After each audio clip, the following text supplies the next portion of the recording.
వచ్చే సంక్రాంతి నుంచి రాష్ట్రంలో పౌరులకు అన్ని సేవలు ఆన్లైన్లోనే అందించాలని ముఖ్యమంత్రి చంద్రబాబు అధికారులను ఆదేశించారు.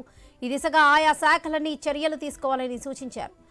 ఆర్టీజీఎస్ పై సోమవారం సమీక్ష నిర్వహించారు. ఆన్లైన్లో సేవలు అందించడం ద్వారా ప్రజలకు సేవలు పారదర్శకంగా అందడంతో పాటు వారిలో ప్రభుత్వ పనితీరు పట్ల సంతృప్తి స్థాయి పెరుగుతుందన్నారు.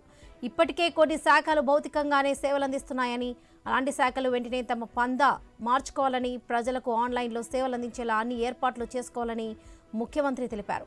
ప్రజలకు కావాల్సిన ప్రభుత్వ సేవలని ప్రభుత్వ కార్యాలయాలకు తిరగనవసరం లేకుండా మనమిత్ర వాట్సాప్ గవర్నెన్స్ ద్వారా అందజేస్తున్నామని, దీనిపై ప్రజల్లో విస్తృతంగా అవగాహన కల్పించాలని సీఎం చంద్రబాబు తెలిపారు. రిజిస్ట్రేషన్ల అనంతరం డాక్యుమెంట్లు కొరియర్ ద్వారా నేరుగా సంబంధిత వ్యక్తుల ఇళ్లకే పంపే ఏర్పాట్లు చేయాలన్నారు. ఆర్టీసీ సేవలు మరింత మెరుగయ్యేలా చూడాలన్నారు. డ్రోన్ సేవలు మరింత విస్తృతపరచాలని, ఇందుకోసం ప్రత్యేకంగా ఒక మాస్టర్ ప్లాన్ రూపొందించాలని ముఖ్యమంత్రి ఆదేశించారు.